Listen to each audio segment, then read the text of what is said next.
I'm Queen ShanShan, and this is a broadcast podcast.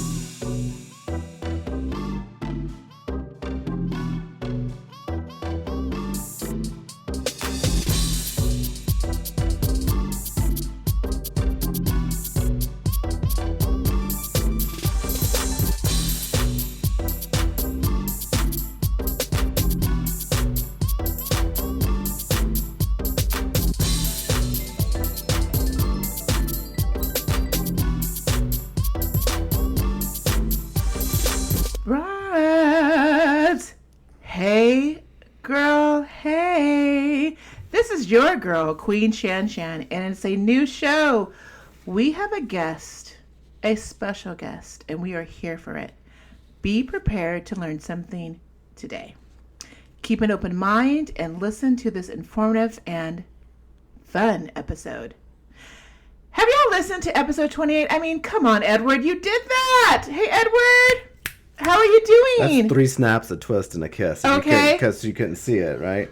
That's what I was doing. You did a remarkable job at editing that episode with creators Tim O'Leary and Robert Rice, the creators of the new queer horror web series Demon Hunter. Broads, keep an eye out on that production in 2020. We really received some great feedback on that episode. I am hoping that show is garnering some money for that crowdfunding efforts. Broads, don't forget to go to their Seed and Spark crowdfunding website page and pledge money to help them fund their show.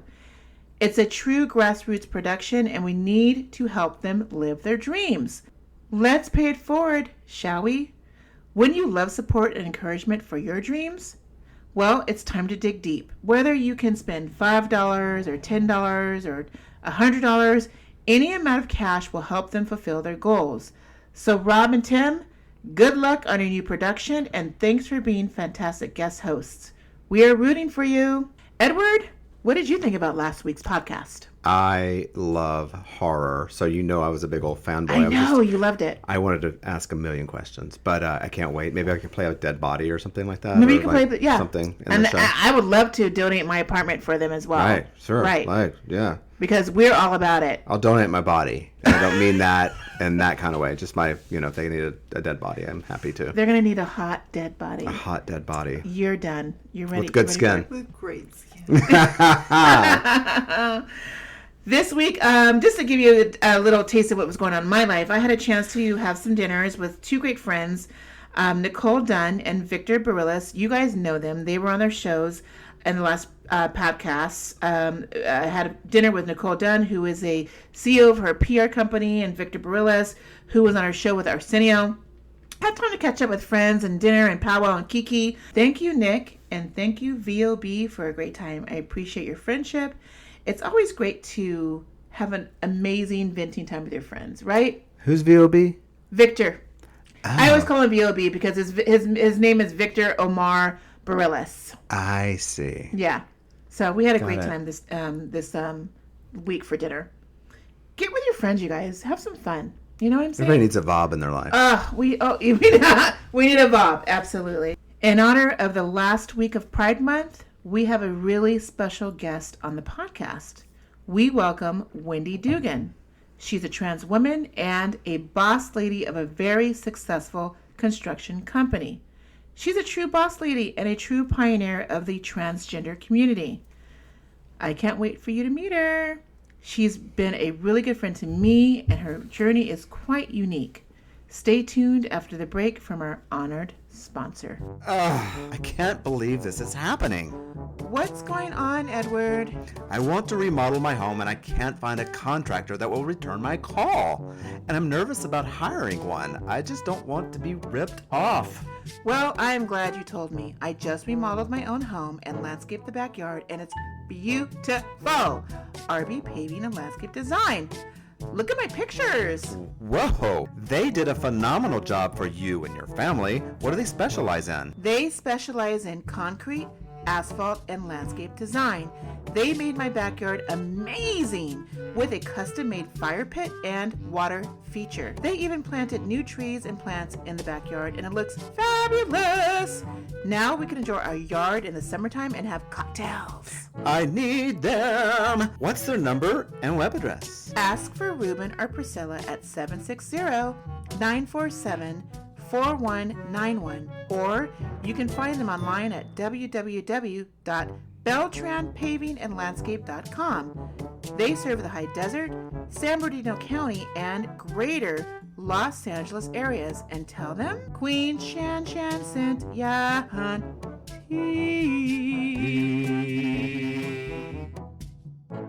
Welcome, Wendy Dugan. Hey, girl. Hey, how are ya? I am fine, ShanShan. Especially after all that darn freaking champagne. Thank you so much. We've had some champagne, you guys. I'm going to be honest. We've been drinking a little bit. We've been drinking. For the record, I have not. Yeah, Edward does not drink on the show. Edward refuses to join He's us. a nerd. It's Whatever. okay. But you know what? We want him on the straight and narrow to help edit and produce this show. That's true. It's true. Very true. Very true. Wendy, I've known you since 1872.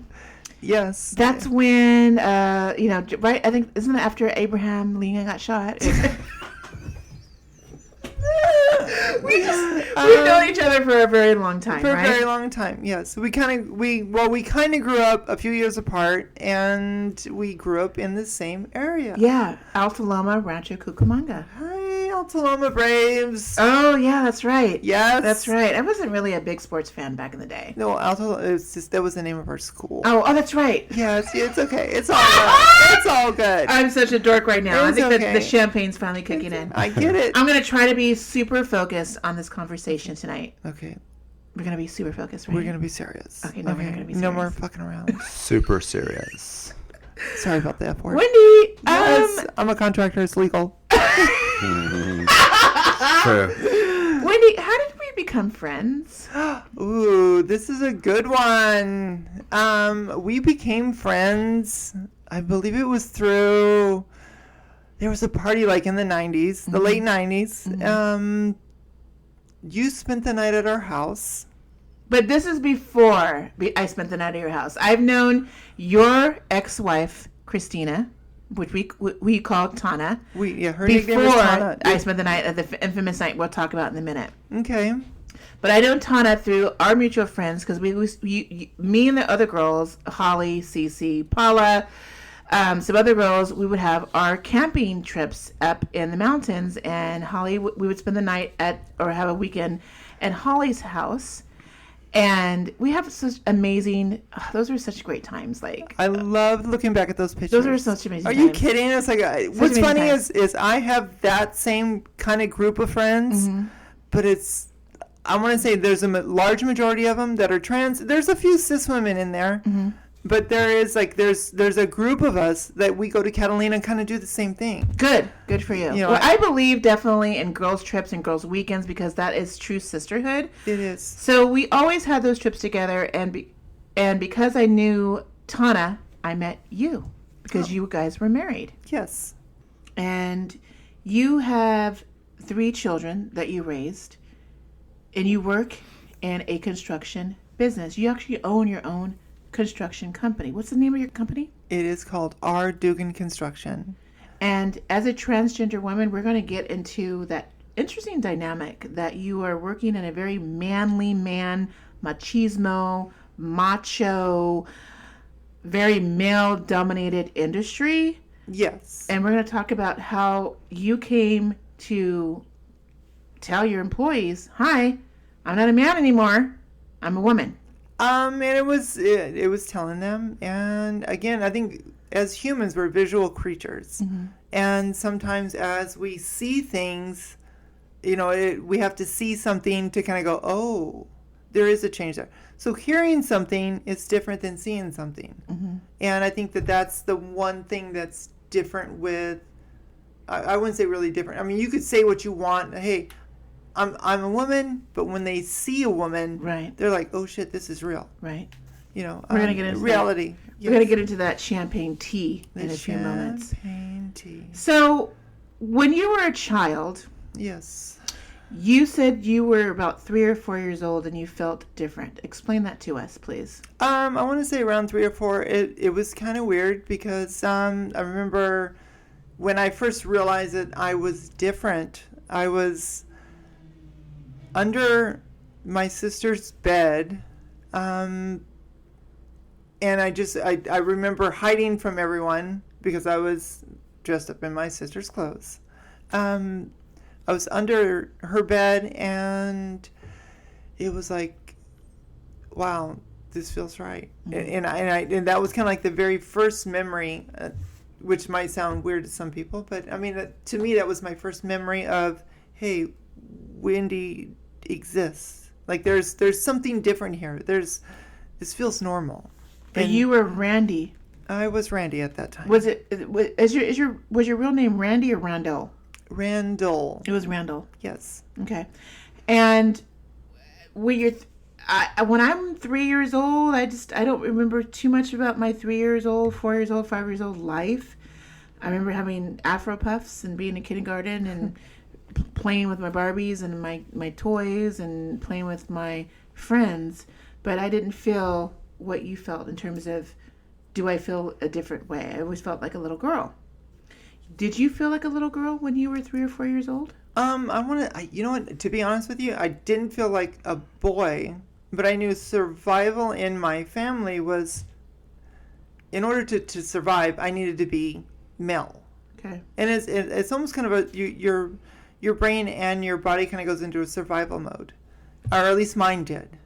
And coming from 4 other siblings, so there's 5 siblings, and I'm in the middle. Mm-hmm. Survival is, whatever it might be, but for me it was being male, being Randy, being a little boy, and I was able to be Wendy when nobody was looking, and that was cool because nobody knew. You didn't know. Well, and I didn't know. No, this is true. I didn't know that I was different. But you felt different. I felt different. I didn't know I was, I just didn't, at that age, and it wasn't like I remember every single thing. I remember moments. Okay.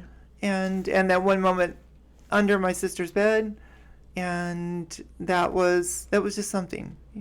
What being under your sister's bed made you feel feminine or, Wendy?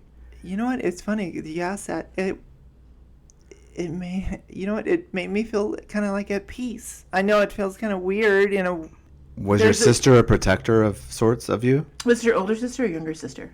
It was my older sister. My younger sister wasn't born at the time. Oh, okay. Okay. So your older sister. Okay. Yeah, it was my older sister's. And you looked up to her? Oh, big time. Okay. She was. I've always put it's funny because I have 2 older sisters, and I've always put them on pedestals. Right. And I don't know why, but I just have. So you felt a sense of security crawling under the bed and almost being covered by your sister, and made you feel feminine in a way. In a weird way. And that's where I don't quite understand, because I've heard different scientific facts on transgender, being trans and being transgender, meaning like, hey, it happened in the womb.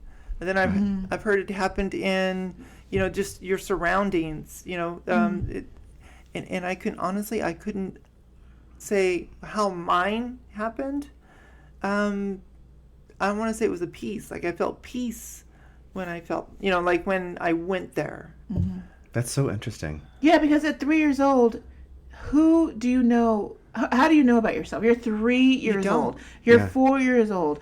You're playing with toys. You're playing with this. But if you're at 3 years old, you already feel different than your siblings. You feel like you are identifying with a female, correct? Well, and I don't know if because I had the 2 older sisters. Mm-hmm. I don't know if that, it always kind of plays in my brain, is since they were accepted as, being girls. 2 little girls,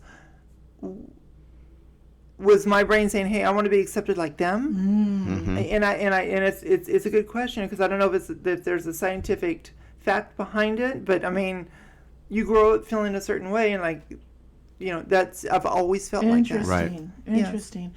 How was your upbringing with your parents? How was your dad and how was your mom? Ooh, very conservative. We actually grew up Mormon. My mom was very Mormon. I didn't know you grew up Mormon. Yes. Are you kidding? I toted 2 years of food around oh my goodness. You on the mission? You went on the no, I Mormon mission? never went on a mission, but I did go to Boy Scouts. Oh, okay. I am, yes. I took it all the way to the top. Let's just say that. And, taking, my mom's thing was 2 years of food. She had it in 5-gallon buckets, and we took it everywhere, from wheat, sugar. Okay, I'm sorry. What is this, the Mormon way? What are you talking about? No, it's not a bad way either. I don't think it's a bad thing. What's the 2 years of food? What are you talking about? The rapture was going to come. So you had Don't you know? You're preparing for the rapture. We are preparing to be here. So, do you think being a Mormon, I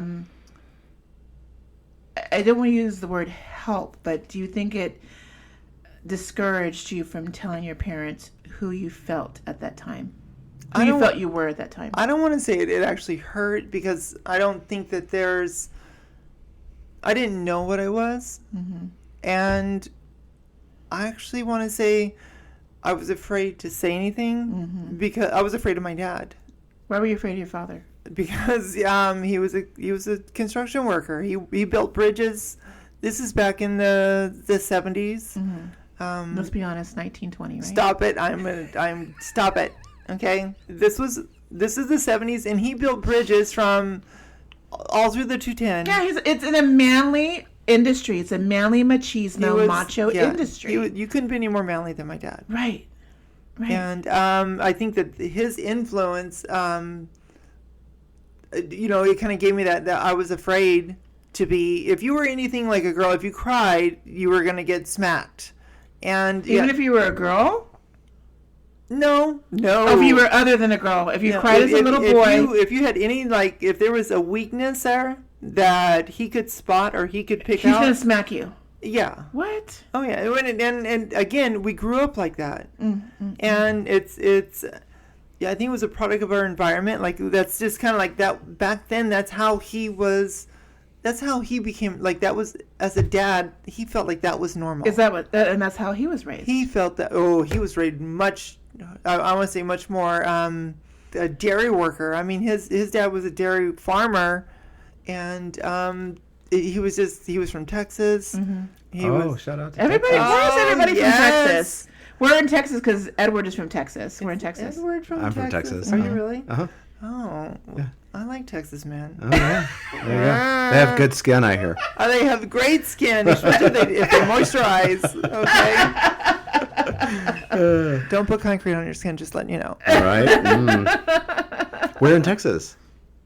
You know what? I don't know exactly because he was kind of raised out there, and then he was brought out here in California, in Paramount. Oh, really? Yeah, because there was a lot of dairies out here at that time. Oh, okay. And his dad did something on a farm where he was like a milker. Okay. I know. So let's just be honest. Let's cut to the chase. That generation was get married, have a kid, bring them up, and and take care of your family. Yeah. Not really there was no really emotional, hey son, let's talk about this. Hey daughter, let's talk about this. No, you didn't. I mean, there was none of that. You didn't. Let's talk about our feelings. Yeah, there was no talking about feelings. There Right. was. So that's why it took you a long time. Yeah, it was like, hey Randy, take my shoes off. I'm tired. You know, there was that kind of a thing. That is a Texas thing. I used to Take take my- I used to take my dad's children boots take their- off. I Really? Take my dad's boots Scared me off. to death. Yeah. Why? I was like, Because because he yelled at me all the time. was that? Mine That's wasn't interesting. yelling at me, but he was a little He was tipsy. just demanding you to take his shoes off when you were a Yes. kid. And it was a fun trait. Yes. It was like, okay, cool. I was like, I'm getting attention from my dad. Yes. Oh, wow. Yeah. And So- he would. And That and, was the love your father showed to you. And That's your right. dad would kind of screw around Interesting. with his ankle to where he would make it hard for you to take the shoe off. So you'd have to like really pull really hard to take the shoe off. Yeah, that's right. That was oh my God, intimate, you're that was freaking me intimate out. connection between son and father. That was how we touched. Yeah. That's awful. That is awful. that is the same. It's the same thing. That's how my dad and I had a physical connection. God with forbid you tell your dad, "Hi, Daddy, I'm dressing in daughters or sisters' Oh hell dresses." no! Oh hell no! Oh no! You would never. It just to this day. So let's cut to teenage and young adult Randy. Okay. Okay. So you are now, real quick, I referenced some questions from the National Center of Transgender Equality because I wanted to make sure I'm asking the right questions. Even though I know you, Wendy, off the mic, off camera, you and I talk dirty. We're palsy wowsies. We don't filter each other's conversations. But this is the podcast, and I wanted to respect what you've been through, your journey, and other millions of people out there that are listening to this podcast. We hope millions of people are listening to this podcast that are feeling the inadequacies about themselves, the insecurities about themselves, fear of coming out to their family or their friends that they're transgender. I really wanted to be careful and sensitive to the questions I want to ask tonight because I already know the answers. But these are new questions that I'm asking a new audience. So I appreciate you being here and asking these very sensitive questions, but I also want to be sensitive to the listeners out there. Your upbringing, we already spoke about. Your parents were hardcore. Let's be honest. Your mom and dad, your dad was in a construction business. Let's get into a quick question that is probably people are asking right now.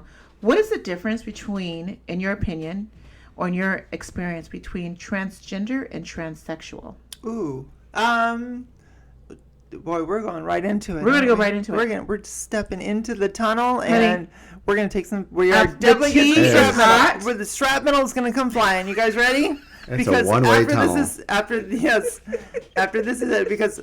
And it's funny because it's a generational thing. Okay. Okay. And I know even like we're gonna get some shrapnel, or I'm gonna get some shrapnel. I want to say the difference between transgender and transsexual is actually something that's kind of gone through transition. You don't have to actually have surgery. Okay. But I want to say that at some point your transition is done. You got to put a lid on that transition. And you say, hey. This is because I don't consider myself transgender. I think the transgender umbrella goes over so many different, diversity people. It could be anybody, and someone that's wearing a dress. Oh, that person's trans, and they have a beard on. Oh. Like let's say they have their and I've seen it, and we've all seen it, where you kind of go, ooh, is that male or female, or is that someone going through transition, or is it a drag queen? Or is it a drag queen? Or is it, drag queens, they're considered to be transgender. Some are considered to be transgendered. Okay. And I want to say transsexual is someone that's actually gone all the way and said, hey, no, this is me 24/7. I'm a woman, I'm a man. I don't just present. I feel that I'm a woman, I feel that I'm a man. And I feel that at some point you got to say, hey, I'm not this any longer. And I'm past that. So again, so let's be clear. What is the difference between a transgender and a transsexual then? Like where would the line be drawn? Yeah. I think everybody's different. So there's not a defined definition. I have a question. Yes. Mm-hmm. So I'm thinking of it like in graphics, right? Okay, so transgender does or does not have the parts that they were born with. Ooh. Transgender has the parts that they were born with. So transsexual does not have the parts that they were born with. No. Okay. Well, no. I want to say. I'm just saying. I don't want to, because I've got friends that I consider transsexual, and they have some of the parts. Okay, so that's the gray area. Yeah, some parts, but not all parts have to be converted over. Yeah, it's still gray. There's no black and white to the question, then, right? I mean, kind of, because my girl. I don't want to. Should I? Sabrina. Don't tell her name. You don't say her name. Well, I'm just saying, my girl Sabrina, Jackie. I've got a ton of friends that have kind of towed that line, and I feel like they're transsexual. I mean, there's no doubt. I mean, Are they okay? So They're amazing women. So I'm coming out to you. I'm coming out to you off the street right now. Yes. I see you on the street. Hi, my name is Shannon. Wendy, you are a man that turned into a woman. What are you, transgender or transsexual? I'm a transsexual. Got it. Okay. Because you have all the parts. You have the boobs, you have the vagina, you have the hormones, you have you feel like you are a woman inside day one of since you were born. I feel like I'm a woman now. You feel like you're a woman now. Yes. Because you didn't feel like you were a woman when you were 3, 4, 5, 6, 7. Yeah, well, 10, I felt that I was different, and I still feel that I'm different. Because some trans women or transsexuals say, no, I'm a woman. And yeah, I believe I'm a woman, but I'm also feeling like, hey, I'm also was born, male. So right. There's a little bit of a, like, I really can't it's very say, skewed. I'm not cis. You're not cis. I'm a cis. You're a cis woman. For me, for you guys to understand the difference, if you see the word cis, C-I-S, I identify as a female woman. I am born a female woman. My mental emotions, my organs, I feel that are female. My vagina, I feel that it's natural for me. I feel natural. I'm a straight woman. So the word cis means that you feel or you identify as a female, all basically 100%, right? Correct. I don't feel any type of manliness. I don't. Maybe when I watch football, I don't know. Well, and I think Green Bay Packers go back. I almost think like that. It's almost, because there is men out there that are feminine. Absolutely. And there's plenty of women out there that are masculine. Absolutely. That are straight. Absolutely. That are straight on both sides. Yeah, it's such a diverse, interesting definition, because we now have non-binary, and non-binary has another 100 definitions to that. Gender identification.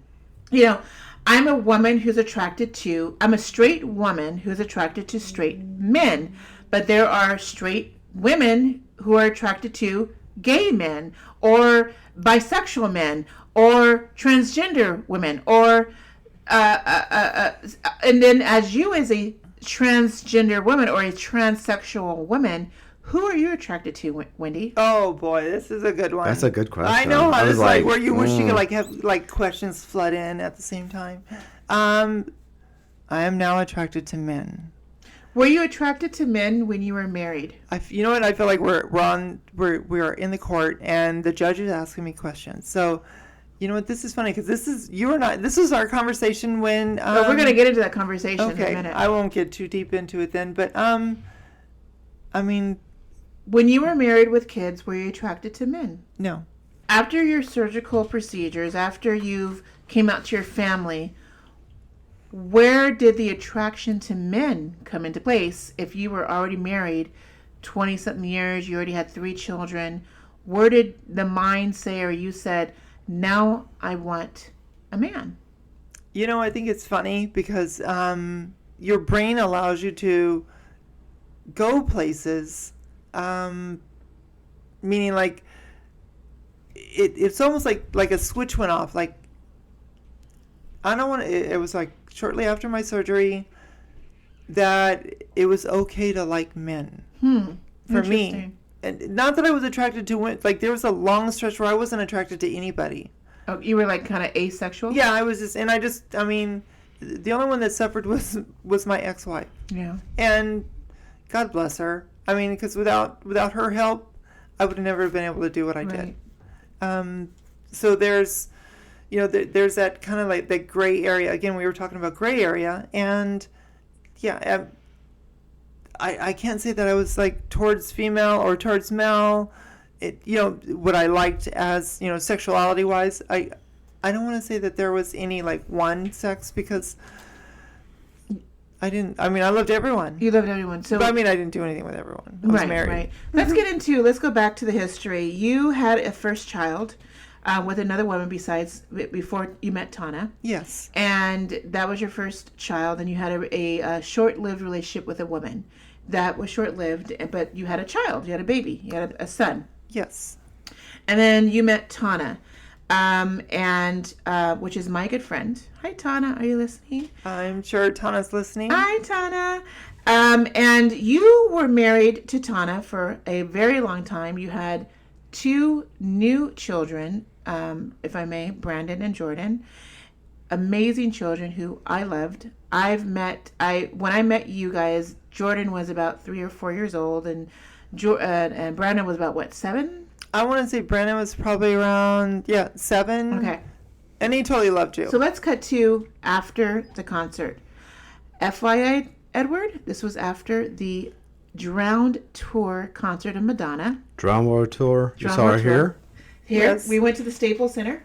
Whoa. And it was it was a girls' trip, and I spent the night over at the time when Randy and Tana's house for the evening. In the morning, they served me breakfast. We had an amazing time, and then all of a sudden, Randy and Tana came out to me and basically told me that Randy wanted to be Wendy, or Randy had. That there was something going on with There was Randy something that going we on with didn't you. understand. And it's interesting because it wasn't that we were BFFs at the time. No. You came out to me because you felt comfortable with me. You felt that I was a outlet to explain what was going on with you and Tana at the time. And we were at breakfast, and we had obviously some mimosas. So the attitude was amazing and free. And you said, Shannon, can we share something with you? And I'm like, And I actually, sure. it was me. I asked Tana, I was like, hey, do you mind if I share something with ShanShan? And you know what, Edward? I just felt like I could, like there was a connection with her soul. Like I was able to connect, which I don't connect with anyone. So it wasn't planned. It wasn't No, this planned. was so it was like- unacceptable. it was like it was- Unexpected for me. I'm having Completely. brunch and cocktails with my friends. I had no idea that Randy at the time was going to drop me this bomb. Okay, now we got to picture Randy as this 230-pound Man. large, muscular man that I still don't understand why he decided to tell Shannon, but It was time. it was time. And there must have been something against 2001. Madonna. This is 2001. No, This no, is literally this no. is- It was because I had to text a couple of girls about our timeline. This is like literally after 9/11, 9/11. Did This is Madonna have 2001. something to do with it? No, because I thought it was and I wasn't sure if it was It was Madonna. after, no, it was after the Madonna concert. Was it really? Maybe she shook something loose. She shook something. Madonna. This is again why Madonna is so ethereal for me, because Madonna's music is so. She's my go-to. Besides Janet Jackson and Michael Jackson and Prince, Right. Madonna has been the iconic legend in my life in terms Sure. of growing up. So I will always remember the Madonna concert, the night after the Madonna concert, where Randy Dugan and Tana Dugan told me about this situation. That was a lot going on in the world, too, because 9/11, like you yeah, said, it just so a month happened. after 9/11. And she donated all the proceeds from that concert to 9/11 victims. Oh, But she was that's amazing. that's a big thing for you. That Oh, it was huge. lots of things stirring in all of us at that At time. that time, yeah. we were And you angry, were you scared. like, it's the time, right? It was Yeah. time. So when we're having our brunch and our mimosas, Randy and Tana explained to me that Randy was a woman and felt to be a woman all her life. Well, and I had gone through some therapy. Yes. I went through a couple therapists, and I remember going to my pastor at my church, and he goes, "Hey, I'm going to set you up with this therapist. You're going to go there." And I think, like with Tana, we all thought everything was going to be just fine if I went to a therapist, and we're going to talk this thing out, and whatever, excuse me, but gayness or whatever transness that's in me is going to get talked out, and I'm going to be Cured. They'll cured. pray the Yeah. gay away or They'll something. pray the or gay- something. And it's Pray funny. the gay away. If you guys can only, they prayed for me at the top of one of, I want to say it was like Etowanda before there was any houses up at the top. I swear to you, we had a bonfire up there, and a bunch of men got around me, and they all prayed for me. And to stay straight and as a man, yeah, they prayed. They Yeah. tried to pray. Okay. yeah. And then there was also some of my workers. They're Catholic religion. Most of them are Mexicans. Yeah. And God bless them. They're amazing people. Actually, had some nuns pray over me like a possession, like, hey, Wow. let this person out. I'm telling you, we prayed, we wished. I yelled to God, like, hey, get this, I don't want to be like this. Ooh, let's talk about that. Yeah. There's Being so much to different. Talk about. Being Jesus. different because you don't want to be different. You want to be accepted, right? I want to be accepted. You want to be normal. What is normal? But at that time, you felt being a straight man married with 3 children was normal. Absolutely. Yeah. Absolutely. You didn't want to be different. You didn't want to leave this establishment that you created. I had a great life. Yes, you did. You had an amazing house, amazing children, amazing wife. Yeah. And here comes Wendy seeping in through the yeah. cracks. Yep. Seeping in. How dare Wendy come through? It's time Wendy to get out from under that bed. Yeah, It's time- Wendy Wendy's like got coming out from under the bed. Wendy came out from under the Wendy came out of that cracks and said, here I am. Either you Yeah. accept me or not. So during that breakfast time, brunch time, I was honored, believe it or not. I think also you knew at that time, and as everybody knows, I have a huge gay friend community that's behind me. And my brother's gay, and I just have a lot of friends since childhood that are in the LGBT community. Maybe that also helped prompt you to tell me at breakfast that what you guys were going through at the time. We were at your breakfast table, I think, for 4 hours, drinking and talking about all kinds of shit. We did talk a lot. We talked a lot. A lot. And I just had the most amazing respect for both of you. Because Tana spilled her beans too with me at that time. Well, I'm sure Tana spilled those beans. There's a huge guilt there for Tana. Like Absolutely. I took part of her life. She thought she was married to this man. Right. He wasn't that wonderful. That's interesting because you presented a lifestyle that Tana thought that she was going to have this great husband who's loving a loving husband who's raising their 3 children. Great career, great atmosphere, making good money, and here she has this false swoop that her husband is a woman. What was that like for Tana? I can only imagine what I look back on it because it was a long time ago, and I feel like this sense of guilt of doing that to Tana. But I also think that Tana was like, hey, she loved me so much that she wanted me to be me. Right. And she knew that there was something inside me that wasn't happy.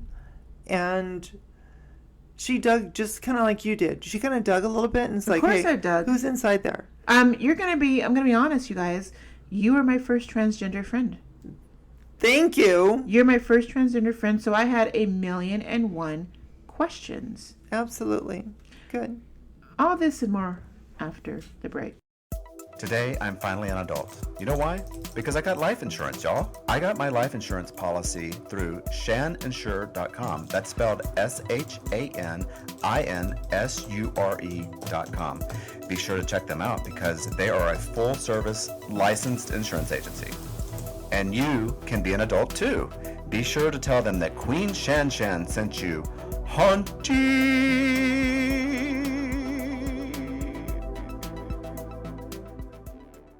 So after coming out to your immediate family, Tana, did you tell the kids at that time? I mean, they were babies. This is interesting because Tana and I we took Brandon kind of like into the kitchen. None of the other kids are around. Nobody else was around, and we sat Brandon down. And first off, for you that don't know Edward, you don't know Brandon, but if you looked at me and looked at Brandon, you're like, there's no way that kid's your son. Really? I'm serious. He looks so different. Yeah. Really? Yeah. And but once you see my ex-wife, yeah, you're like, oh, I get it now. Yeah. Anyhow, so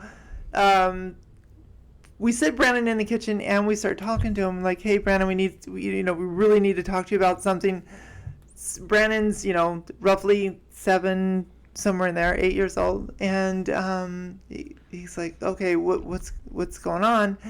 And I was like, hey, I'm transgender. This is how I feel. I didn't even know what transgender was until the word transgender was not. What did you use the word? What word did you use? No, I used transgender. You did use the word transgender? Yeah, I did. Okay. Transgender. Okay. Because I at that time it was like right when it was starting to come out. It's in the late 90s is when the word was used. Okay. Or I'm sure it was used before that, but that's when I You had a working knowledge of it. Yeah, that's when I had working knowledge of it. Mm-hmm. And well, anyhow, Brenda's like, "Oh, that's it." So you feel like a girl, and it's like, yeah. He's like, "Can I go play now?" Yeah, Isn't that like, crazy how kids are just like that way now? Because kids are amazing. They're resilient. They're like, They're more resilient than we give granted. I want to tell you right now, this is what he felt. Gratitude. He didn't go play. He goes, "Oh, shoo. I thought I was adopted." That's exactly what he said. He was afraid that he was adopted. He was afraid he was adopted. He God! I thought you were going to tell me I was adopted because I don't look like you. Wow. And actually, when you look at Brandon and Wendy together, you guys have so many similarities. The way you smile, the way you laugh. Again, you guys have a lot of resemblances together. But if you didn't know us, and like on the soccer field, there's times when parents will come up and go, "That's really your son?" I'm like, "Yeah, that's my son." Oh, he's good. He's great. He's awesome. So he looks like her and acts like you. Because Tana is Hispanic and Wendy is white, and so Brandon has taken the colorisms from Tana because of the tan and the color. Yeah. Okay. So I can see what people say when they don't think that Brandon was your son. Yeah. But when you guys get together, you guys laugh together, you guys look at you guys smile exactly like each other. It's insane. Well, and then Jordan looks exactly like Tana. Oh, I know. Twinsies. They're twinsies. My kids don't look like me at all, but they do have a lot of my mannerisms. They sure do. My womanisms. Your womanisms. There you go. So, a few months passed, and you decided to move forward with your transition. You changed your name at that time. You were starting to change your name you were trying to tell people that you are now Wendy versus Randy. What did you do first in terms of plastic surgery? Oh, this is like 2001. Mm-hmm. I went to Toby Mayer over here in Beverly Hills. Okay. Well, I went to a few of them. There was a guy up in San Francisco that was working on transsexuals or transgender women, and then another one that was working on transgendered women up in Oregon. And I liked Toby Mayer. Toby Mayer was like, he was very straightforward. This is a plastic surgeon for the face, right? Plastic surgeon for the face in Beverly Hills. Now, you started doing stuff with your nose, your eyebrows, your cheekbones, and your chin, right? Yeah. At that time. Well, he did something to my brow. He gave me he did a brow shave. Whew. Oh, that felt awesome. Why? I'm kidding. That was the worst pain. Right, I can imagine. Because you had to lift your face, your skin from your skull. No, the skin didn't hurt. What hurt was when he grinded the bone. Oh, hell no. You were asleep for this, obviously. I was asleep for it, but when you wake up, you still got like somebody hit you with a brick. It was awful. It was like the worst pain. Yeah, because I've had multiple surgeries. Oh, we'll talk about that in a minute. Yeah, well, I mean, with breast augmentation to everything else, it doesn't matter. So you were starting to transition physically, but you also stopped moving forward for a couple of years because the reality of you losing your family was real. Tana wanted a divorce. You had 3 young children, and you were afraid of the impact it was going to bring on you and the family. Why did you stop? I stopped because I loved my wife. Right.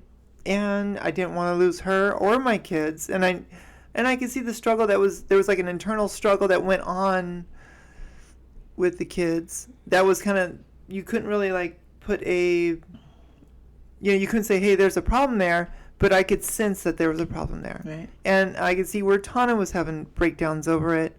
And I was having a huge breakdown not being with the only woman I've ever loved. Right. And, so Tana was always very steadfast. So she's like, "Hey, if we're gonna get back together, you can't be Wendy because she's not gonna be a lesbian. Well, she's attracted to straight men. She is very right, and so attracted to a lot of straight men."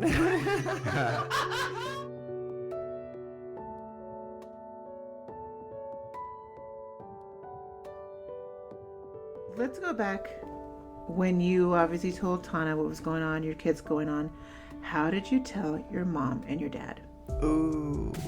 And your brothers and sisters? You know what's funny is I told I remember telling my oldest sister, and this is someone that I've always put on a pedestal, right? So I've got her perched up. She's sitting there like a flamingo, right? Her feathers are out. She is looking amazing. She's a beautiful woman. Beautiful one. You've seen my sister. Yes, she's gorgeous. Nat is striking. Yes, Beautiful. She is. And so I sit her down, and Nat being I'm not sure what you would. I think she's a Taurus. She's born in March 4th. Pisces or Well, you're an Aries. Pisces. I'm April, so I'm a Taurus. So. Mm-hmm. Okay. So but she's this very strong, independent woman that never goes to bed going, "Oh, I wish I would have said that," because she says it. Mm-hmm. Okay. Mm-hmm. So she's very vocal. What does she say? I go, Natalie, this is what I'm feeling. And she's like, what? I'm like, I feel like I think I'm a female on the inside. And she goes, a girl? You mean you sat me down to tell me you're a girl? It was so funny because she like this snarl look on her face like she just ate a lemon, right? And so she goes, oh my God, a girl? Why a girl? Why? Like, if you know my sister, because it's so funny. You think she would have been happy if you said you were gay? No, I think I think so. Like, Just if you were just like, hey, Natalie, I'm a gay man. I want to say Natalie viewed me as Randy, her brother, because we had an awesome relationship. You still do. We still do, but back then we still had we had like this very prankster relationship with each other. Like, Okay. I mean, we would do things to each other. We would play pranks on each other constantly, just to, screw with each other. Right. And of course, I always won. But but she was, I think she was expecting something different out of my mouth. And then when I told her that, she was like, "A girl, do you know how much work's involved in being a woman?" Work, Natalie, absolutely. Periods, women, boobs, hormones, puberty. It sucks when you're a teenage girl. It sucks. Well, a young woman. It sucks. I did not get to experience all those fun things. Right. And I'm kind of glad I didn't. Kind of glad you did. Because you know what? The nails, the eyelashes, the freaking... That's a lot of work. Are you kidding? Everything from freaking getting your hair done every 4 weeks. Are you kidding me? Yeah. We'll get into that in a minute. Trust, because welcome to our world. Absolutely. But how did your dad and mom respond when you told your dad and your mom? My mom was always very loving. She's like, "Hey, I don't care. I love you. I love you, unconditional." And that's where it with mom, it was kind of an unconditional, and I knew my mom always had an unconditional love. My dad, on the other hand, suggested that I know I kind of laugh about it because it makes me feel weird. He said, "Hey, you know what? If you really cared about your family, you would go kill yourself." And he said that. He said that to his son at that time. If you really cared for your family, you would go kill yourself? If you wouldn't be around any longer. You would just, it was, and then we went into the parking lot. I got angry. I stormed out. He come running out, and remember, Randy's still 220 pounds of muscle. You're like, I can still kick your ass. Just remember, right? I'm still a dude. And he come at me, and he had been drinking. And he came at me, and of course we got into a tussle. You did? Yeah. Wow. I broke one of his ribs by accident. You hit your dad? I threw my dad. Wow. To push him off of me, because I didn't hit him. I was trying to get him off of me, because he was just trying to like get on me. He's like, "Hey, I still love you, but I'm just telling you, hey," and this is that generation where he's like, "Hey, I love you, but if you loved your family, you would do this for everyone else." Wow. For the greater good. And we wonder why there's such a huge rise in LGBTQ teens who are killing themselves. This is the reason why we have the Trevor Project. We have other institutions called It Gets Better. We have these other charities that help teens realize that if your family does turn their back on you, you have friends and other adoptive family members that'll love you and accept you. Absolutely. And we can awful. I mean, That's what he said to me. And you know what's funny is my dad called me on Father's Day. My mom is gone. Your mom passed away. My mom passed away. My dad and I had a rocky relationship where after my mom passed away... you haven't spoken to your dad in 7 years, right? It was since Wendy's been around, so it's been 8 years. Okay. And when my mom passed away, he's like, hey, I don't want her or I don't want her at the funeral. I don't want, her at my house, for the wake. It was pretty bad. But you were at the funeral. I was at the funeral. Of course, it's my mom. It's your mother, of course. Yeah. But he stared at me the whole time. And he didn't even say hello. He didn't even hug you. He didn't hug his child. No, say, I'm sorry that your mother passed away. He said I was dead. How did that make you feel, Wendy? It made me sad for him. If that makes any sense, because I want to say, like, my kids, the relationship I have with my kids is so strong that I feel sorry for him to think like that. Right. I couldn't imagine thinking, hey, if my kids were different, I wouldn't love them the same. Right. Or if anything, I would love them more. Right. Because I know how hard it would be to be different. Because you're already, let's just say you were a 15-year-old, 16-year-old pubescent teenager, and you came out to your father at that time. Teenagers are already effed up as it is, with insecurities and trying to be in the in crowd and everything. And then you want to try to be accepted by your parents, and you weren't accepted by your mom and dad. I can't even imagine. I actually got caught when I was in junior high. Caught doing what? Sleeping in my sister's, I was sleeping in, I was sleeping one of her clothes. Yeah. Which is kind of weird in a way when you look back on it, talking now. Not to you, it wasn't weird. It wasn't weird to me. But it was comfortable for you. It was comfortable. It felt but normal. you had to hiding into your sister's clothing. This is true. And you felt comfortable. It felt comfortable. And of course, and my dad caught me, sat me down and said, hey, I know this is how some of us Irish people talk. My dad was like, hey, if I catch you doing that again, I'm going to kill you. Mm. That was kind of a term we used sometimes whenever we were angry at, like, brothers and sisters. And my dad, who passed it on to us, is, hey, I'm going to kill you. Just meant, hey, I'm going to beat you up type thing. Right. And that's what he said. And I thought, well, and I took it to heart and never did it again. Mm. Yeah, you were fearful. I was scared. I mean, my dad was mean. I mean, he knocked me out. I mean, wow. As a teenager, you don't take in the trash cans, you get your ass knocked out. Right. So, yeah. Wow. That's crazy. I mean, I've had my head knocked into the drywall where he hit me and my head went back and hit the drywall and blew the drywall out. It was pretty tough. Your dad's hardcore. Hardcore. We're going to revert back to the relationship you have with your father now in a minute. So after you stopped, you went back to furthering your transition. Therapy, surgical visits, doctor visits. Let's talk about the important points of physically changing your looks. Let's discuss the hormone therapy. It's not just about putting a shot in your leg or your butt.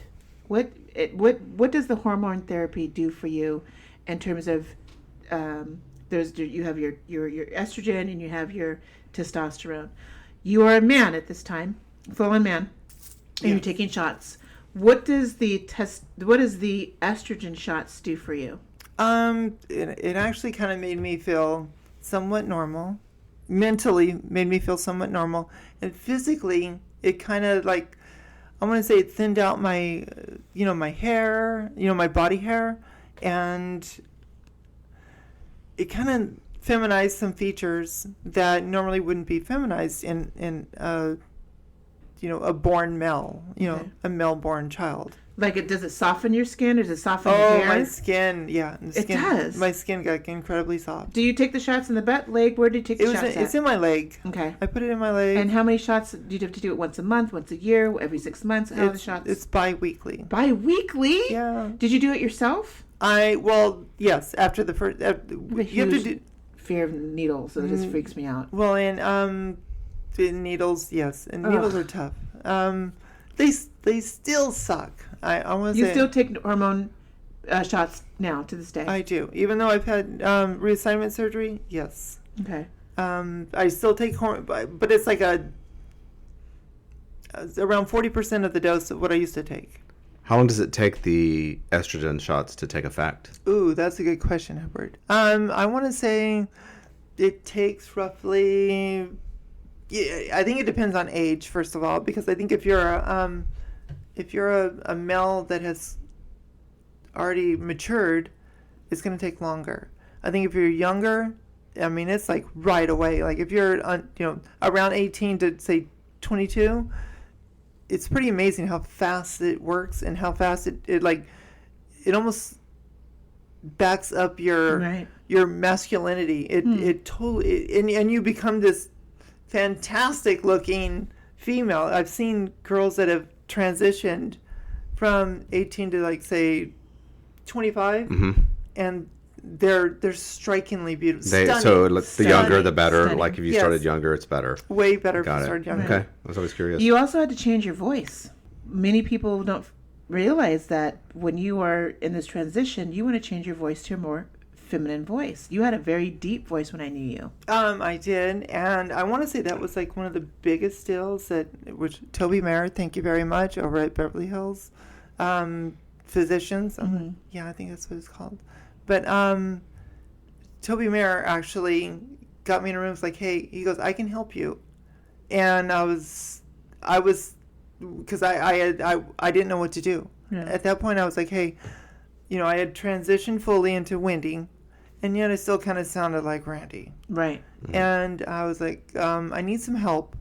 Even because I was thinking about there was a place over in Korea to go to.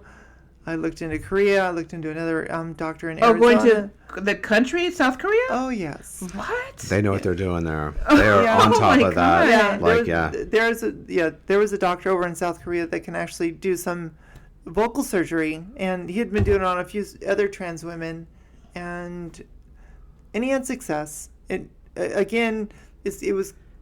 kind of a hit or miss type thing. It doesn't happen for every trans woman, but it does happen for some. Right. Thicker facial hair, you had to remove your body hair, you got to get rid of your deeper voice. You were a 220-pound man who worked out every day, treadmill, muscles.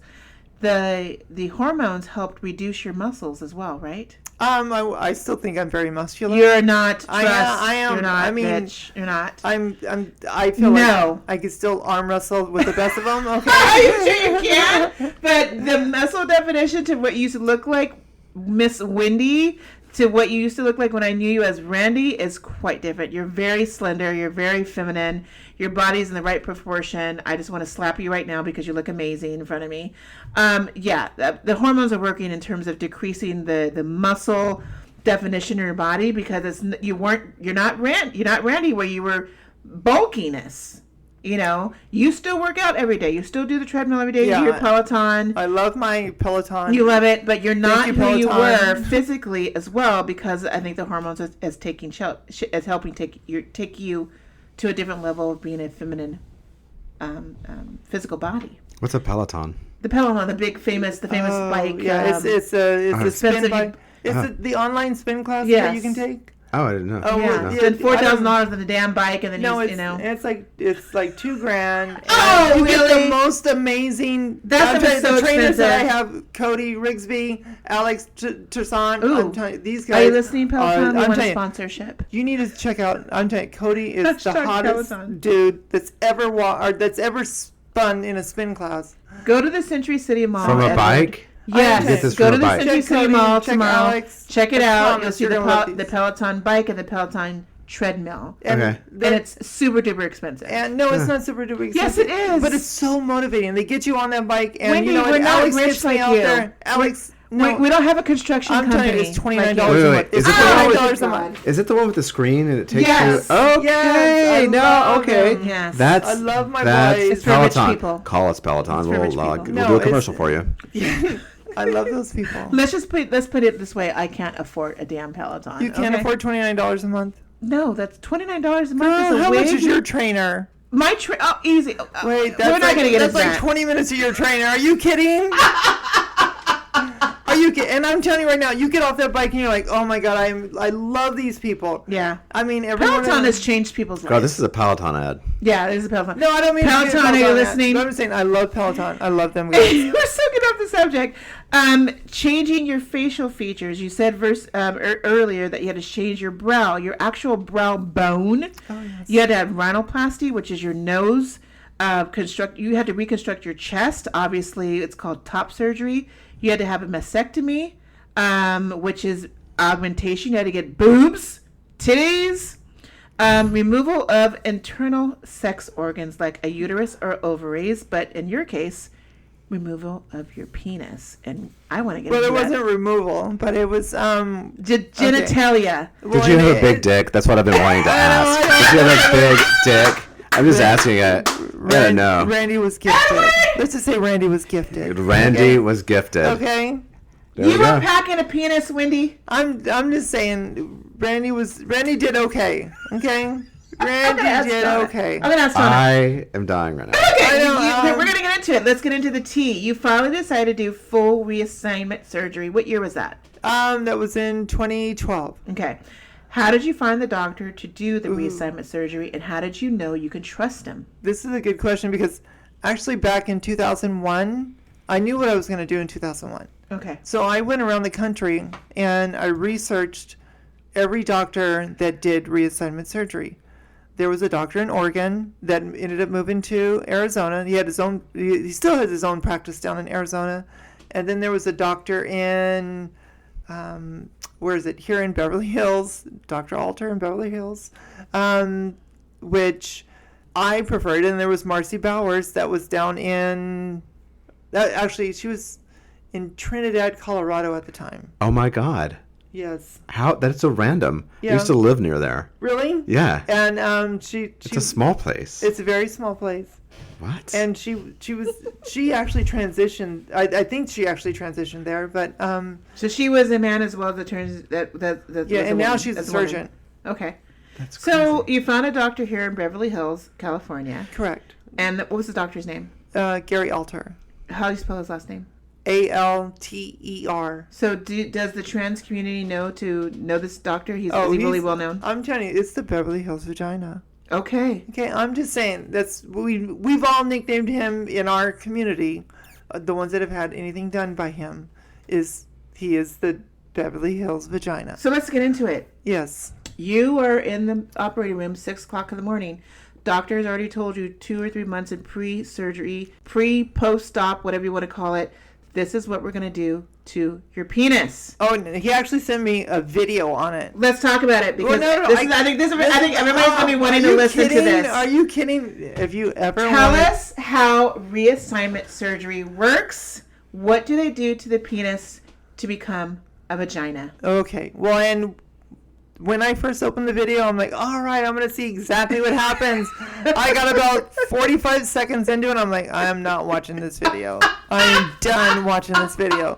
I couldn't watch the video all the way. I couldn't. So it's like a real surgery you're watching, not surgery. like a Edward, model of it. Oh my God! And it hurts your stomach the you whole didn't run out of way. the room. When you're I watching. changed my mind. I'm telling you, you're like, wait a second. This is no lie.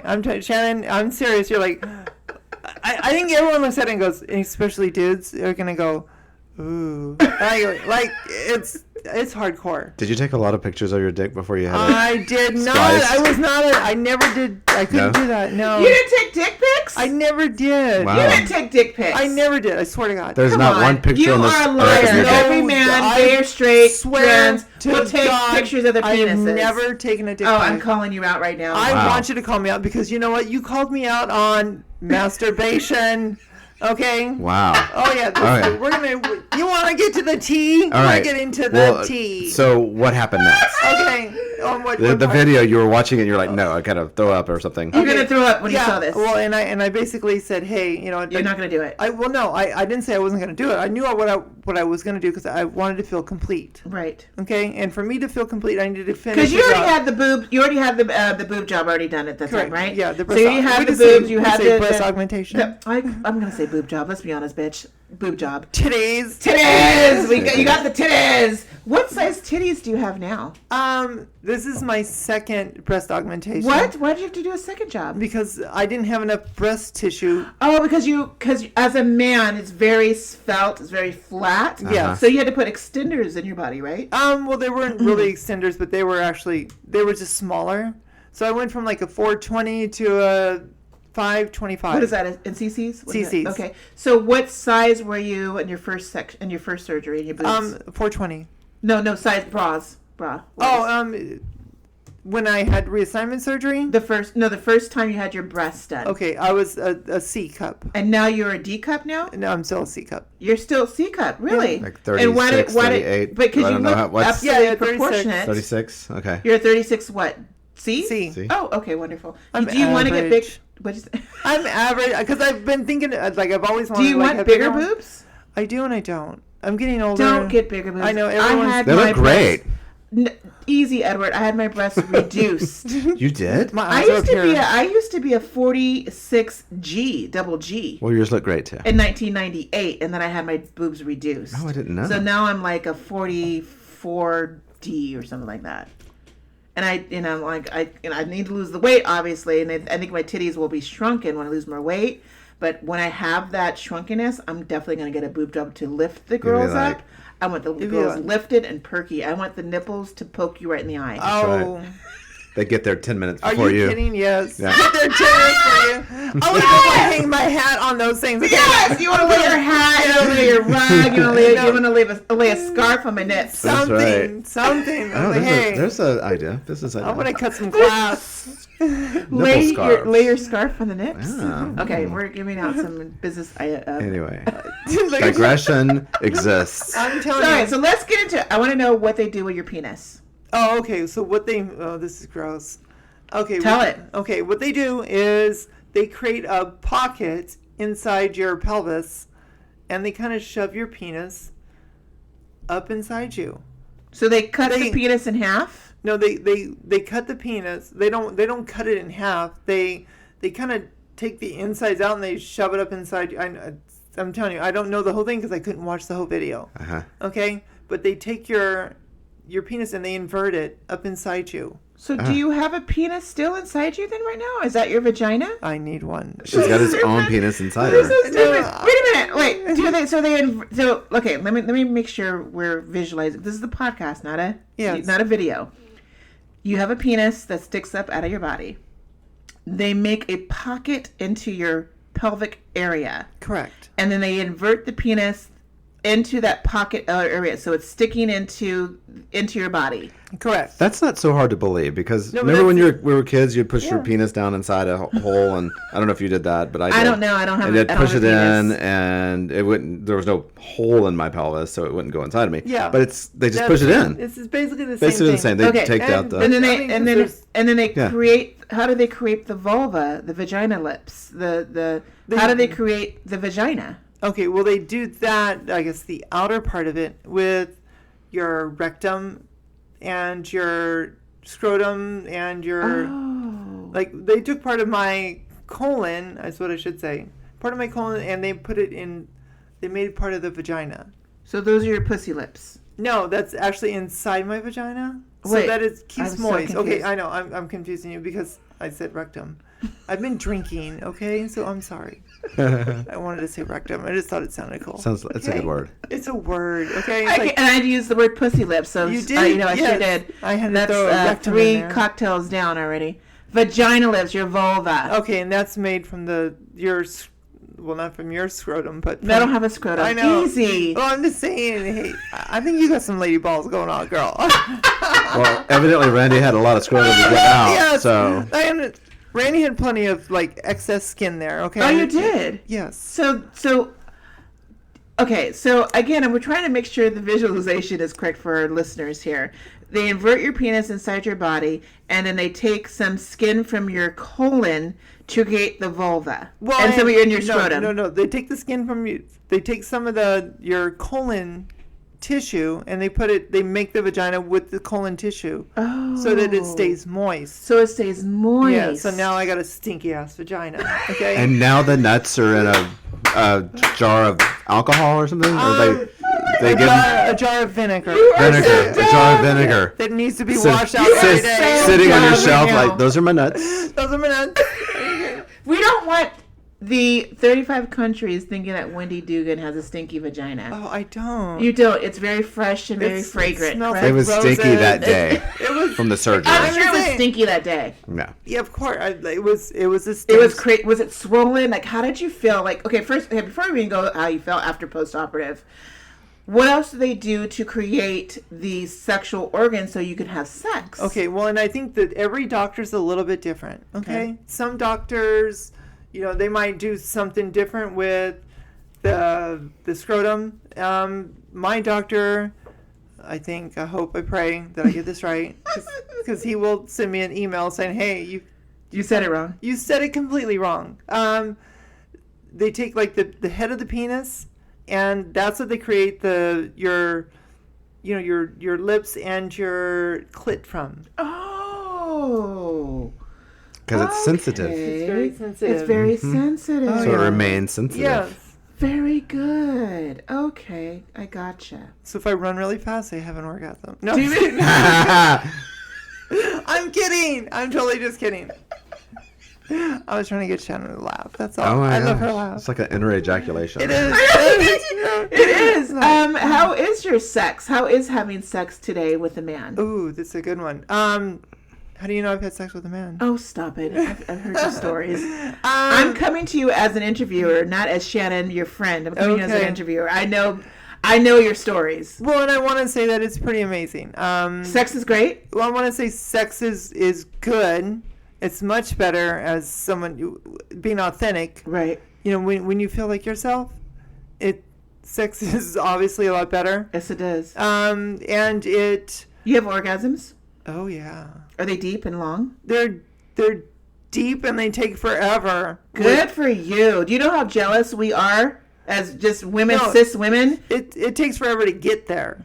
Yeah, good for you. Okay, Well, that's what I we're the meant. same way. It takes me a long time to get there as well. It's crazy because I'm jealous of women who can have orgasms in like 60 seconds. Yeah, that doesn't happen with me. But when you were Randy, oh yeah, Randy So, could Randy you could get- have Randy could Well, we're 'cause taking like As Like that. men, you Like- guys can ejaculate in 30 seconds, damn I'm you. telling Right. you, it was So unfair. unbelievable. like real quick. It was like, Over with. good night, Yeah, good night. Bye. gotta go to sleep.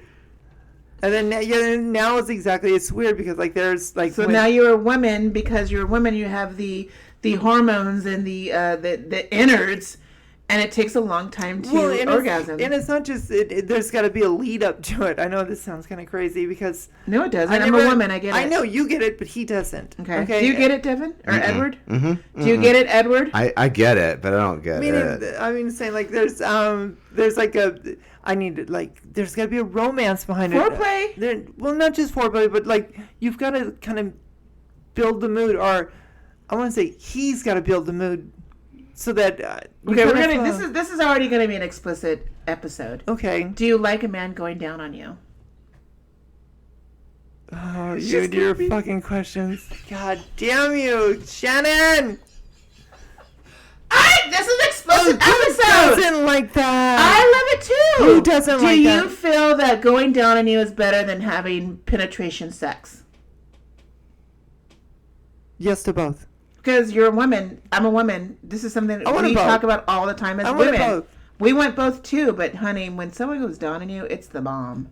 And if they know how to do it right, if they know how to do it right, yeah, scares me. this episode is definitely not Better for than the other? children. But it depends, Edward. I It like depends on both. who's doing it. Like there's men, like my ex-boyfriends, who will be unnamed. He was amazing in both departments, and his penis was beautiful, gorgeous, and delicious. Like proportionately so, Oh, he or was big, gorgeous. or just right, or what's the I loved his definition of penis beautiful? because it was clean, Uh-huh. and then his mouth, his lips were juicy, and he just. Got it. What was that again? I love that. And so When that happens, yeah, and so for you, Wendy, since you were been with women and now you're now with men, what is the sex like now for you? I want to say that there's such a connection there with what I'm feeling, where it's not just as a man, you feel like, hey, I just had an orgasm. I gotta go to bed. Good night. See you. Well, not all men are like that, but yeah. Do you, since you now have the female tendencies and everything, do you want to now cuddle and of talk? course. Do you really? Cuddle and talk to a man. So it's the estrogen. Hi, babe. How's I'm your telling day? you, like, hey, what do you Do mean? you really like me? Do you care for me? Wait, like we don't women. go to sleep. Like they go to sleep, and all you hear is. Right. It's I'm me. so tired of hearing that. Okay. Oh my God, it's probably me. One, it's funny because after there was one boyfriend I had, I want to say one of my very first ones, who you knew, and he was amazing. But as soon as he got done, it was like, yes. I'm like, are you kidding me? It's because it's like our sleep Welcome serum. to our world, sister. And then if you wake him up, he was angry. Oh, good God. I was like, wait. I could have kicked your ass dare like you. 10 years before. Right. He made me afraid. But no, I mean, he was a nice guy. How do you feel with all your surgical breasts and facials, surgicals and voice and hair implants and skin treatments? How do you feel now? I feel authentic. Yeah. You know, I feel like who I was supposed to be. Good for you. Absolutely. You know, feel every morning I have to wake up extra early to get ready, which is a big old pain in the ass. You don't have to, but that you feel that you have to. I need to. Because you have an insecurity about the way you look, and so you feel you need to be baked on makeup all the time? Not baked on, but you're baked on, bitch. Lightly cooked, lightly toasted. Okay, so yes. At 3 or 4 o'clock in the morning, this woman gets up. She does her Peloton, she does her workout, and she puts on her puts on her makeup, and she's out in the field to go to work. No. What I do is I don't do the Peloton in the morning. When do you do the Peloton? I do it in the afternoon after I get home. So I get up at 3:50. That's insane. And I get ready. I'm at work by 6. Did Randy do that too? Yes. Okay. Actually, you did? Randy got to work around 5. Okay. Randy got up at the same time. He got to work much earlier. Yeah. That's such overachievers, both of you, Wendy I and know. Randy. I don't know. I think Randy was more of an overachiever than Wendy, but because he got there sooner and he did more work, and he didn't care if his hair was, right. Like, hey, you need to condition your hair tonight. He didn't care. He didn't care. No, he didn't care. It's a pain in the butt. But it's well worth it. I look good. You do look good. I was going to ask, though, like, is there ever a day when you're like, say, fuck it, I can't do this anymore? I want to cut my hair off and just be Randy today. No. You always want to be Wendy. Well, I mean, it's just who I am. It's not really being Wendy anymore. It's just who I am. It's just who you are. It's Randy's just like dead. being Shannon. But do you always? Randy's dead. Why do you feel? Why do you feel you have to be always made up, makeup on, lipstick on, eyebrows on point, mascara? Have you not met my sister? Oh, your sisters are gorgeous. You're trying to compete with your sisters? No, it's not a compete. It's just how I was raised. Like, my mom was very much the same way. Like, she didn't leave the house unless she was made up. Done. Oh, so you follow that trait. I do. Okay, I get it. You know me, I go to the store with no makeup, no wig on. I do feel uncomfortable without being made up, but I am going to the store and groceries or doing chores or errands, and I'm like, screw it. It is what it is. But when I'm doing this stuff or seeing my clients every day, going out on the weekends, going on vacation, yeah, ShanShan's done.